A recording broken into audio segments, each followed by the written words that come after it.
नमस्कार।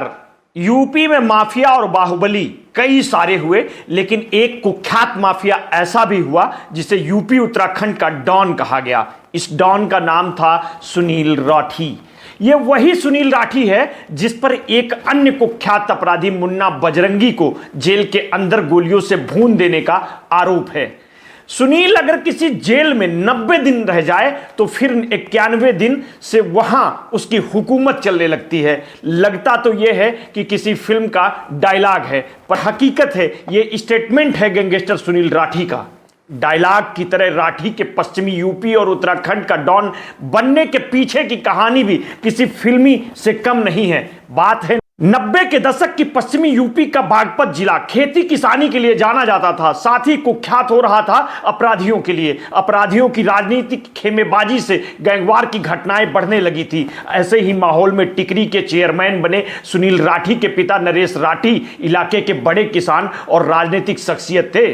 पश्चिमी यूपी और उत्तराखंड के अपराध जगत में सुनील राठी का अपना दबदबा था। बागपत के रहने वाले सुनील राठी के पिता नरेश राठी राजनीति में थे और नगर पंचायत टिकरी के चेयरमैन थे। जनसत्ता के अनुसार पारिवारिक रंजिश के चलते साल 1999 में नरेश राठी की हत्या कर दी गई। पिता की हत्या के बाद सुनील राठी ने जुर्म की दुनिया में पहला कदम रखा और गैंगवार बनाकर साल भर के अंदर 4 लोगों को मौत के घाट उतार दिया। इस हत्याकांड के बाद सुनील बागपत से फरार हो गया। बागपत से जाने के बाद उसने दिल्ली में कुछ वारदातों को अंजाम दिया और फिर हरिद्वार चला गया। हरिद्वार में रहने के दौरान उसने अपना नेटवर्क बड़ा कर लिया।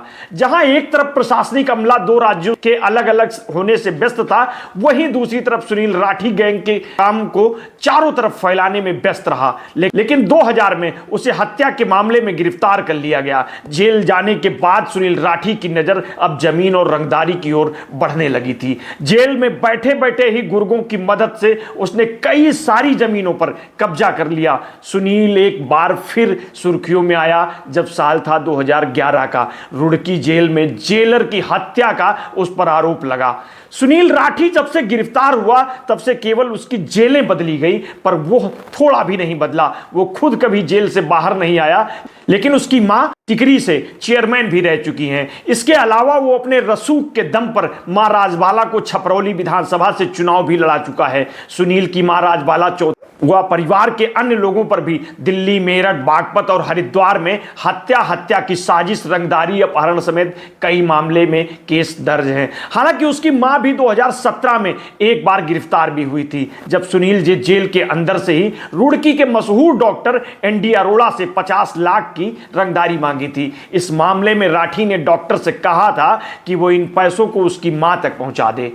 सुनील राठी जब रुड़की जेल में बंद था तो उसने अपनी जान को खतरा बताया था, जिसके बाद उसे बागपत जेल में शिफ्ट कर दिया गया था। इसी दौरान सुनील राठी का नाम उस समय चर्चा में आया जब 9 जुलाई 2018 को बागपत जेल में बंद कुख्यात अपराधी मुन्ना बजरंगी की गोलियां मारकर हत्या कर दी गई थी। बता दें कि मुन्ना बजरंगी की हत्या का आरोप भी सुनील राठी पर ही लगा था और इस केस की जांच सीबीआई कर रही है। वहीं बीते साल दिल्ली के रोहिणी कोर्ट में हुए शूट आउट के बाद इस कुख्यात अपराधी सुनील राठी को मंडोली जेल परिसर की हाई रिस्क जेल नंबर 15 से शिफ्ट कर सेंट्रल जेल नंबर 14 में डाल दिया गया था। यह अपराधी अभी भी जेल के अंदर अपने अपराधों की सजा भुगत रहा है, लेकिन उसके गुर्गे अभी भी अलग अलग जगहों पर वारदातों को अंजाम दे रहे हैं।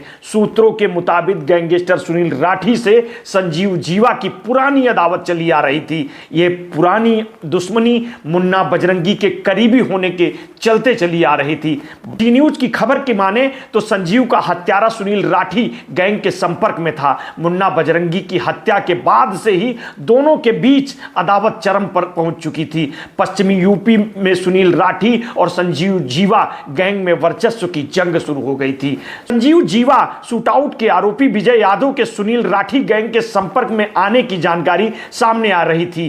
करीब 3 महीने मुंबई में रहते हुए वो सुनील राठी गैंग के संपर्क में आया था। बताया गया कि पिछले 1 महीने से आरोपी विजय यादव अपने घर वालों के संपर्क में नहीं था। लखनऊ की कोर्ट की रेकी और हत्या की प्लानिंग करने के चलते करीब 1 महीने से गायब था। यही वजह रही कि वो लखनऊ कोर्ट परिसर में तैनात सुरक्षा घेरे को बखूबी जानता था और बड़ी ही आसानी से घटना को अंजाम दे सका। मिलते हैं जल्द ही और अपराधी की कहानी के साथ। आपने अगर अभी तक इस चैनल को सब्सक्राइब नहीं किया है तो कर लीजिए, और अगर स्टोरी आपको हमारी अच्छी लगी तो अपने हित मित्र शुभचिंतकों में शेयर कर दीजिए। अपना ध्यान रखिए। बहुत बहुत धन्यवाद। साधुवाद।